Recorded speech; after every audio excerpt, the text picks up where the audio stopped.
राधे कृष्ण भक्तजनों, आज के वीडियो में आप माघ मास में पड़ने वाली जया एकादशी की व्रत कथा सुनेंगे। हमारे हिंदू धर्म में एकादशी तिथि का बहुत महत्व माना गया है। एकादशी का व्रत भगवान विष्णु को समर्पित है और यह बहुत ही पुण्यदायक व्रत माना जाता है। एकादशी तिथि के दिन भगवान विष्णु का विधिवत तरीके से पूजन अर्चन किया जाता है। जया एकादशी की व्रत कथा शुरू करते हैं।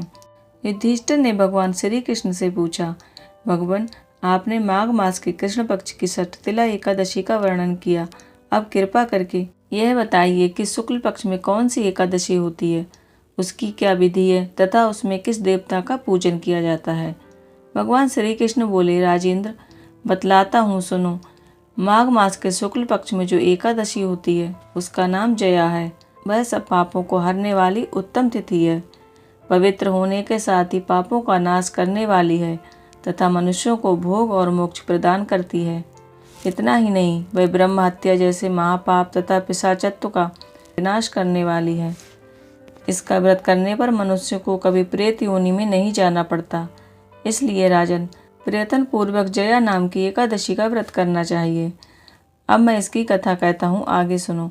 एक समय की बात है, स्वर्गलोक में देवराज इंद्र राज्य करते थे। देवगढ़ पारिजात वृक्षों से भरे हुए नंदन वन में अप्सराओं के साथ विहार कर रहे थे। 50 करोड़ गंधर्वों के नायक देवराज इंद्र ने स्वेच्छा अनुसार वन में विहार करते हुए बड़े हर्ष के साथ नृत्य का आयोजन किया। उसमें गंधर्व गान कर रहे थे, जिनमें पुष्पदंत, चित्रसेन तथा उसका पुत्र, ये 3 प्रधान थे। चित्रसेन की स्त्री का नाम मालिनी था। मालिनी से एक कन्या उत्पन्न हुई थी जो पुष्पवंती के नाम से विख्यात थी। पुष्पदंत गंधर्व के एक पुत्र था जिसको लोग माल्यवान कहते थे। माल्यवान पुष्पवंती के रूप पर अत्यंत मोहित था। ये दोनों भी इंद्र के संतोष के लिए नृत्य करने के लिए आए थे। इन दोनों का गान हो रहा था, इसके साथ अप्सराएं भी थीं। परस्पर अनुराग के कारण ये दोनों मोह के वशीभूत हो गई।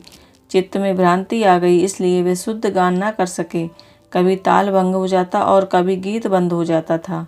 इंद्र ने इस प्रमाद पर विचार किया और इसमें अपना अपमान समझकर वे कुपित हो गए। अतः इन दोनों को शाप देते हुए बोले, ओ मूर्खों, तुम दोनों को धिक्कार है। तुम लोग पतित और मेरी आज्ञा भंग करने वाले हो, अतः पति पत्नी के रूप में रहते हुए पिशाच हो जाओ। इंद्र के इस प्रकार शाप देने पर इन दोनों के मन में बड़ा दुख हुआ। वे हिमालय पर्वत पर चले गए और पिशाच योनि को पाकर भयंकर दुख भोगने लगे। शारीरिक पातक से उत्पन्न ताप से पीड़ित होकर दोनों ही पर्वत की कंदराओं में विचरते रहते थे। एक दिन पिशाच ने अपनी पत्नी पिशाची से कहा, हमने कौन सा पाप किया है जिससे यह पिशाच योनि प्राप्त हुई है।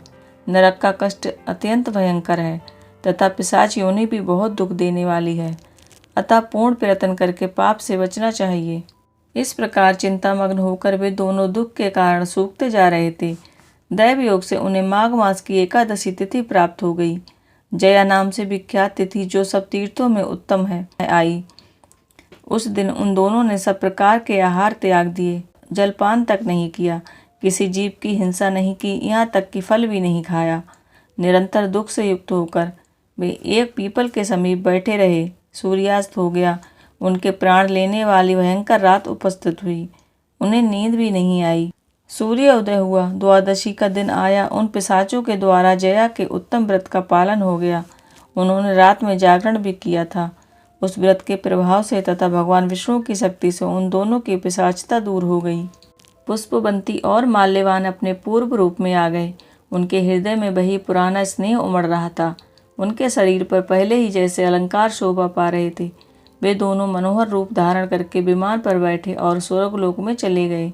वहाँ देवराज इंद्र के सामने जा दोनों ने बड़ी प्रसन्नता के साथ उन्हें प्रणाम किया। उन्हें इस रूप में उपस्थित देखकर इंद्र को बड़ा विस्मय हुआ। उन्होंने पूछा, बताओ, किस पुण्य के प्रभाव से तुम दोनों का पिशाचत्व दूर हुआ है। तुम दोनों मेरे शाप को प्राप्त हो चुके थे, फिर भी किस देवता ने तुम्हें उससे छुटकारा दिलाया है। माल्यवान बोला, स्वामी, भगवान वासुदेव की कृपा तथा जया नामक एकादशी के व्रत से हमारी पिशाचता दूर हुई है। इंद्र ने कहा, तो अब तुम दोनों मेरे कहने से सुधा पान करो। जो लोग एकादशी के व्रत में तत्पर और भगवान श्री कृष्ण के शरणागत होते हैं वे हमारे भी पूजनीय हैं। भगवान श्री कृष्ण कहते हैं, राजन, इस कारण एकादशी का व्रत करना चाहिए। जया एकादशी के व्रत से ब्रह्म हत्या का पाप भी दूर हो जाता है। जिसने जया एकादशी का व्रत किया है उसने सब प्रकार के दान दे दिए और संपूर्ण यज्ञों का अनुष्ठान कर लिया। जया एकादशी की व्रत कथा यहीं पर समाप्त होती है।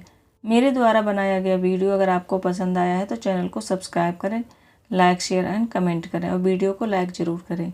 भगवान श्री कृष्ण की कृपा आप सभी पर बनी रहे। ईश्वर से इसी प्रार्थना के साथ आज का वीडियो यहीं पर समाप्त करती हूँ। राधे कृष्ण।